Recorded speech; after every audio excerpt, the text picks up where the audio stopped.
Assalamualaikum warahmatullahi wabarakatuh. Pada kesempatan ini, Ibu akan menjelaskan mengenai siklus akuntansi perusahaan jasa, tahap pencatatan. Baik, kita langsung saja pada materi yang pertama, yaitu ruang lingkup perusahaan jasa.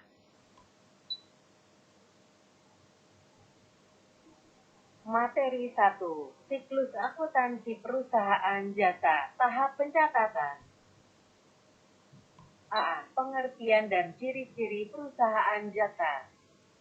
Ya, baik. Kita mulai dengan ruang lingkup perusahaan jasa.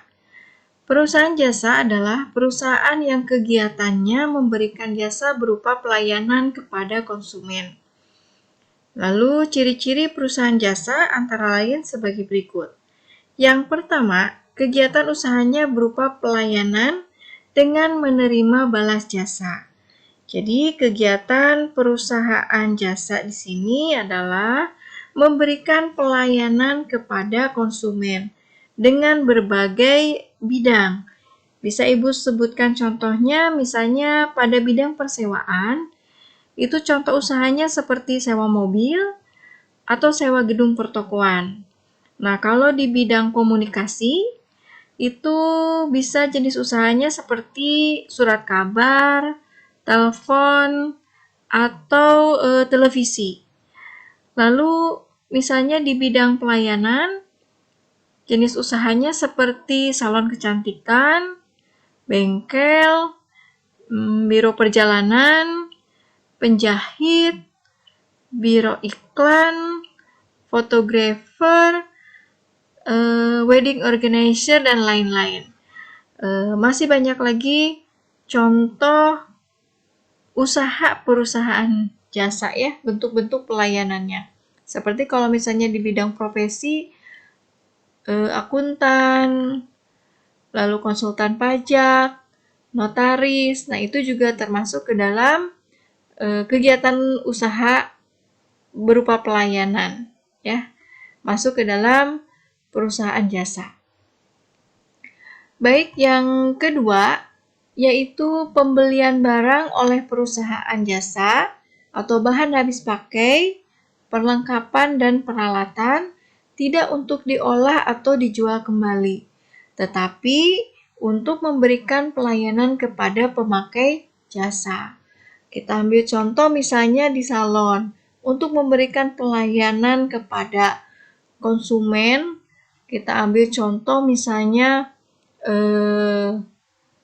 kegiatan krimbak, ya, itu dibutuhkan beberapa bahan-bahan habis pakai. Contohnya misalnya samponya, lalu alatnya seperti hair dryernya, atau misalnya alat-alat yang digunakan untuk mencuci rambut dan sebagainya.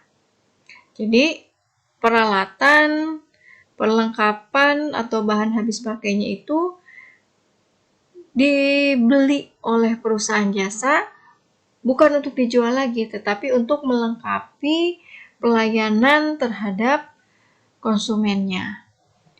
Lalu yang ketiga, pendapatan diperoleh dari penjualan jasa. Jadi, pendapatan pada perusahaan jasa itu berasal dari imbalan jasa yang sudah diberikan oleh perusahaan dari konsumen. Lalu yang keempat, laba usaha diperoleh dari pendapatan jasa dan dikurangi dengan biaya-biaya usaha.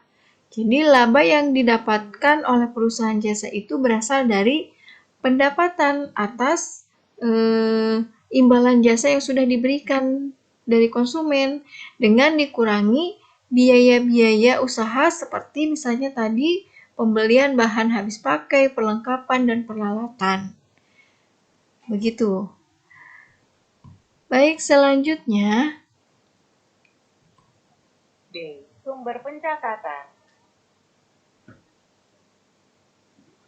Nah, dalam setiap transaksi, baik di perusahaan jasa, perusahaan dagang, ataupun perusahaan manufaktur, itu harus disertai dengan bukti transaksi, di mana bukti transaksi tersebut akan digunakan sebagai sumber pencatatan, sebagai dokumen sumber dan dokumen pendukung untuk bahan dalam pencatatan, nanti dijurnalkan, lalu dibuatkan posting buku besar, dan selanjutnya sampai pada akhirnya nanti akan tercetak laporan keuangan.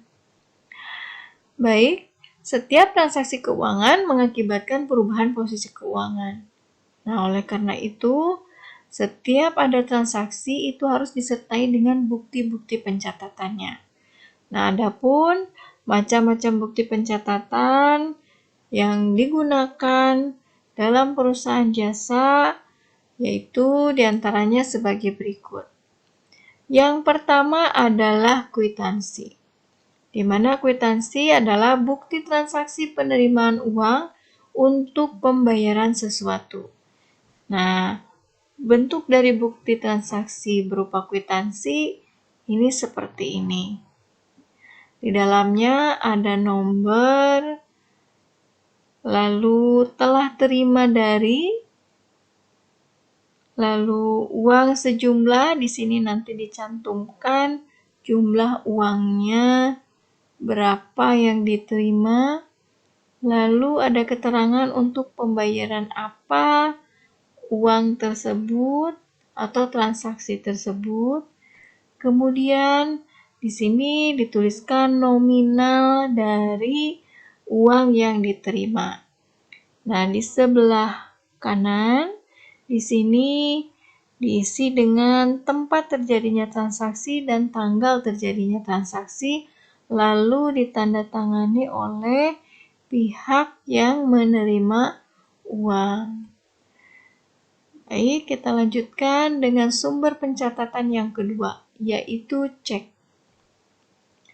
Cek adalah surat perintah yang dibuat oleh pihak yang mempunyai rekening di bank agar bank membayar sejumlah uang kepada pihak yang namanya tercantum dalam cek tersebut. Nah, bentuk ceknya itu seperti ini.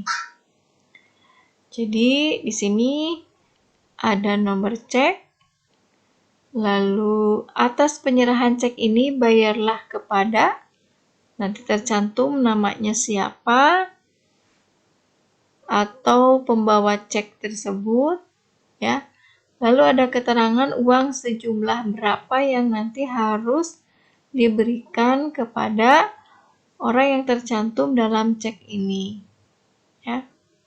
Di sini ada jumlahnya, total dari nominal yang harus diberikan. Di sini ada stempel perusahaan dan ada tanda tangan pemilik rekening bank tertentu. Baik, selanjutnya adalah sumber pencatatan berupa faktur. Faktur yaitu bukti transaksi penjualan atau pembelian yang dilakukan secara kredit. Oke, bentuknya seperti ini. Di sudut kiri ini terdapat nama dan alamat penjual. Selanjutnya di sebelah kanannya ada nomor faktur. Lalu kepada siapa konsumennya di sini tercantum. Selanjutnya ada keterangan produk yang dijualnya, yaitu terdiri dari banyaknya produk, lalu nama barangnya, harga satuan per barangnya, jumlah harganya, lalu ada total dari pembayaran faktur tersebut. Nah, untuk barang-barang yang terkena PPN, di sini dapat dicantumkan juga PPN-nya, misalnya sebesar 10%-nya dari total yang harus dibayarkan. Selanjutnya, di bagian bawahnya itu adalah ada keterangan atau pengesahan dari faktur tersebut. Oke, selanjutnya adalah sumber pencatatan berupa nota kontan, yaitu bukti transaksi jual beli yang dilakukan secara tunai. Nah, ini bukti transaksi berupa nota kontan. Di sebelah kiri ini adalah nama toko dan alamatnya atau PT ataupun CP yang menjadi pihak penjual. Lalu ada nomor transaksi dan tanggal transaksi.